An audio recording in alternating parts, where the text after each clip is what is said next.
I am Ferdinand Marcos, and I am the President of the Republic of the Philippines.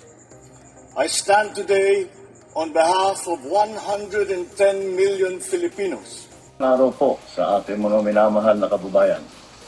Sa susunod po na linggo, may mas malaking bawas sa presyo ng langis. Dahil dito, bababa ang diesel ng humigit kumulang 24 pesos at 94 centavos kada litro. Ang gasolina naman ay 3 pesos 41 centavos at ang kerosene ay 2 piso.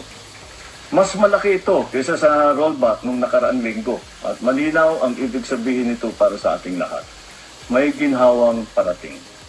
At sa ating mga oil company, malinaw naman ang aking panawagan. Ipatupad ninyo ang rollback ng buo, tama at walang pagkaantala.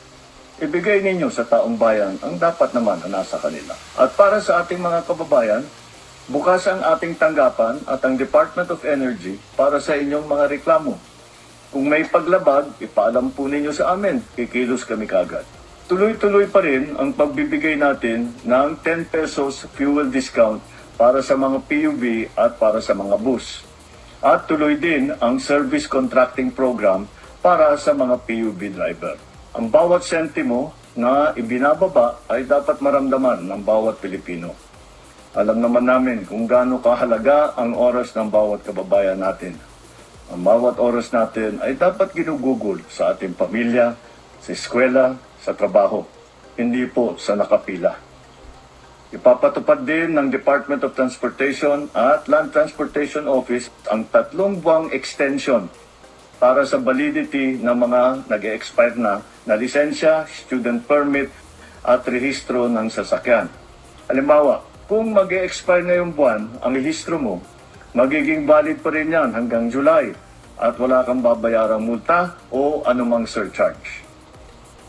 Bukod sa driver's license at sa rehistro, extended din ang validity ng mga student permit at ang mga conductor's license. Batid namin ang sitwasyon ng bawat Pilipino sa panahong ito. Hindi tayo titigil, hindi tayo uurong, at hindi nating hahayaan na ang ginhawang ito ay hindi po makarating sa taong bayan.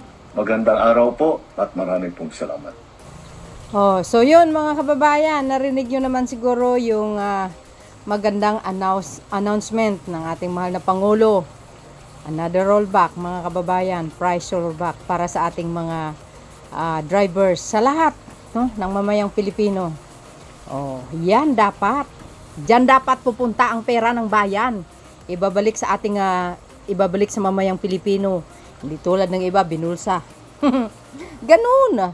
Ganyan ang gayahin nyo. Saan kayo makakita niyan? Sa mga ganyang klaseng katalinuhang utak. Sa mahal nating mahal na Pangulong Marcos Jr. Alam niya po ang kanyang obligasyon. Hindi nyo na kailangan na magwelga. Di ba? Saan kayo niyan? Pangalawang ano na yan? Tulong yan. Sa lahat. You see guys, sa mga drivers, sa mga driver license dyan. Napakinggan nyo naman siguro ang kanyang announcement. Siguro naman. Walang magrereklamo. Kasi yung iba, matigas ang ulo. Kahit sabihin mo may tulong ang pamahalaan, hindi naman nagpabay ang pamahalaan. Tuloy pa rin ang welga. Grabe kayo. 'Di ba? Alam niyo naman kung saan galing yung punot dulo ng pagtaas ng fuel, ng mga langis sa merkado, hindi lang po sa Pilipinas kundi sa buong mundo po 'yan. Sanhi nga ng ano tawag dito? Yung kaguluhan sa Middle East. Wala po tayong magagawa kasi hindi naman po natin kagustuhan 'yan. Nangyayari talaga na aayon sa panahon. At biblical po 'yan. Ayan Nabasa nyo yan, validity extension. Wow, social. And good news yan for everybody, guys. So, ngayon mga best, ano po masasabi nyo? Ako masasabi ko, thank you Mr. President. Kahit siya ay gumawa ng maganda, magaganda ang kanyang mga programa. Mission in action lagi. To the rescue lagi ang Pangulo. Pero sa kabila ng lahat, yung mga anti-Marcos, mali pa rin ang ginawa. 'Di ba? Because they are anti. Kaya naintindihan po natin yan. So yun mga kababayan, ano po ang masasabi nyo? Mag-komento kayo sa comment section. Thank you guys for watching. So yun mga best, thank you guys for watching. Ayan, follow me and likes. Bye bye bye and babus. God bless Philippines. There's more. Bye everyone. Happy blessed day sa inyong lahat.